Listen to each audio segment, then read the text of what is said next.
আজকের আমি আমার ভাইকে দেবো 20 টাকা এন্ড তোর কাজ হবে এই 20 টাকার মধ্যে যে কোনো জায়গা থেকে ম্যাঙ্গো জুস আনতে হবে, তাও আবার 15 মিনিটের মধ্যে এনে এখানে রাখতে হবে। এন্ড যদি চ্যালেঞ্জটা কমপ্লিট করতে পারিস তোর কাছে আছে দুটো অপশন, নয় 100 টাকা, না হলে এর মধ্যে 100 টাকার বেশিও থাকতে পারে, 400 টাকাও থাকতে পারে, 500 টাকাও থাকতে পারে, 200 টাকাও থাকতে পারে মিস্টার গিফট। তোর টাইম স্টার্ট হচ্ছে এখন।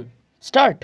আমি স্টার্ট বলার সঙ্গে সঙ্গে ভাই ফুল স্পিডে দৌড় দিয়েছে। এদিকে টাইম কিন্তু অন আছে গাইস, এত জোরে দৌড়েছে ভাইকে ক্যামেরায় ক্যাপচারই করা যাচ্ছে না। ভাইকে না ডান দিকে দেখা যাচ্ছে না বাঁ দিকে, তাই আমি হালকা দৌড়ে মেইন রোডের দিকে যাই এবং সারপ্রাইজলি ভাইকে দেখতে তো পাই ম্যাঙ্গো জুসের সাথে। সবে মাত্র 2 মিনিট হয়েছে, বাট তাও ভাই দৌড়ে যাচ্ছে, হাঁটছে আর না। চ্যালেঞ্জটা খুব সিরিয়াসলি নিয়েছে। আমিও ভাইয়ের সাথে সাথে দৌড়াই, কারণ আমি হাঁটলে ভাইকে এলাকাতেই পাবো না এন্ড জাজ করতে প্রবলেম হবে। সো গাইস দৌড়াতে দৌড়াতে বাড়ির সামনে চলে আসি এন্ড সবে মাত্র 3 মিনিট 46 সেকেন্ড হয়েছে। সবে হাফ হয়নি, বাট ভাই ম্যাঙ্গো কিনে নিয়ে চলে এসেছে এবং পারফেক্ট লোকেশনে রেখে চ্যালেঞ্জটা কমপ্লিট করে দিয়েছে। মাত্র 4 মিনিট 25 সেকেন্ড হয়েছে এন্ড ভাই ম্যাঙ্গো জুস কিনে এনে এখানে রেখে দিয়েছে। সো ভাইয়ের কাছে আছে দুটো অপশন, নয় 100 টাকা, না হলে মিস্টার গিফট, যার মধ্যে বেশি থাকতে পারে আবার কিছু নাও থাকতে পারে। তুই কোনটা নিবি? আমি হলে মিস্টার গিফট নিতাম এন্ড ভাই অনেক ভেবে ফাইনালি মিস্টার গিফটই চুজ করেছে। বারবার আমি জিজ্ঞাসা করাতে ও 100 টাকা বলে দিয়ে মিস্টার গিফটটাই নেবে। এন্ড গাইস ভাই যে মিস্টার গিফটটা আনবক্স করলো, ভাই পেয়েছে অনলি স্টিকি নোট, যেটা কোনো আপাতত কোনো কাজের না। যেহেতু অনেক কষ্ট করেছে তাই মজাটা তোমার, মজা খাও, মজ করো।